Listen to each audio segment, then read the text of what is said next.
justement, où va-t-il aller? Que va-t-il devenir maintenant? On vous retrouve en direct. On retrouvera dans un instant Igor Saïri en direct de la PJ de Nanterre. L'avocat est sur place et puis il va être évidemment présenté à un magistrat. Et puis ensuite, on en parle avec vous. Merci beaucoup d'être en direct. Erwan Saoudi, délégué régional FO pénitentiaire, parce que déjà 2 évasions spectaculaires. Oui. Où est-ce qu'on met un Redouane Faïd? Là, ça va être très compliqué. En tout cas, ça va être très coûteux en termes d'agents.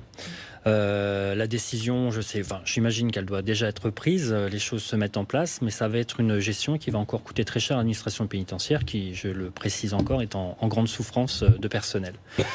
C'est quelque chose peut-être qu'on aurait pu éviter en gérant sa détention auparavant d'une meilleure manière, en évitant de le mettre peut-être à réo. Et donc là, on lui a donné encore une fois de plus. À cause du fait qu'il n'y avait pas de filet sur la cour. Réo, c'était pas un établissement qui était dimensionné pour ce genre d'individu. D'autres établissements. Il faut rappeler quand même qu'il y a un voisin de cellule qui s'appelle Antonio Ferrara, qui lui n'est pas parti. C'était l'autre roi de la belle. C'est ça qui est un peu délirant, c'est que vraiment sur cet établissement-là, on a mis des personnes qui avaient un potentiel d'évasion qui était énorme, et on a pris des risques qui étaient fous. On sait aussi qu'à l'époque, la direction de l'établissement avait largement signalé qu'il fallait absolument bouger cet individu, puisqu'un risque d'évasion était imminent. Chose qui n'a pas été faite. Bon, voilà. Il n'y a pas de recette miracle, il n'y a pas non plus forcément de lieu miracle, mais qu'est-ce qui a fait défaut dans les premières fois? On parlait aussi beaucoup de le faire tourner, du lien qui pouvait nouer très rapidement avec ses gardiens. Aujourd'hui, nous, chez Force Ouvrière, on est clair là-dessus. Il existe aujourd'hui 2 établissements comme Vendin-le-Veil et Condé-sur-Sarthe qui sont à haute sécurité.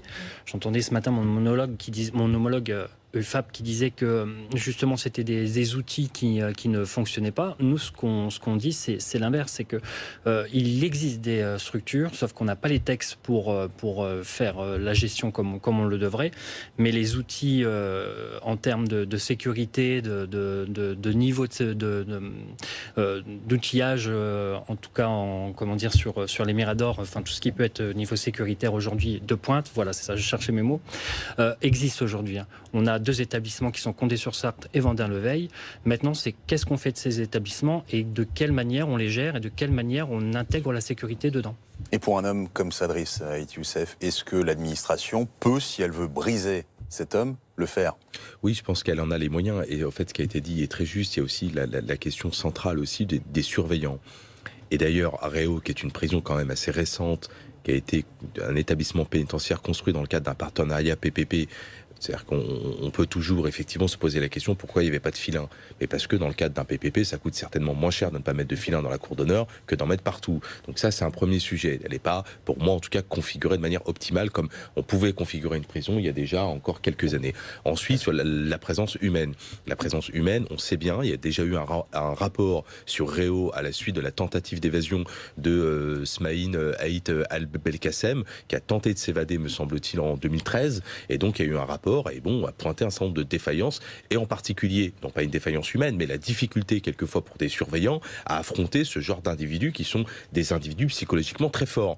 Donc là, il faut à la fois des moyens, j'ai envie de dire, organisationnels, faire tourner l'individu, des moyens techniques, ça veut dire avec des cellules, de faire en sorte qu'ils ne croisent pas d'autres détenus, et ensuite humains, avec des surveillants formés, et avec suffisamment de surveillants pour éviter effectivement cette trop grande proximité avec le détenu, de sorte à ce que le détenu ne puisse pas à un moment donné retourner le surveillant, comme c'est déjà arrivé dans l'histoire. Oui, à plusieurs reprises, effectivement.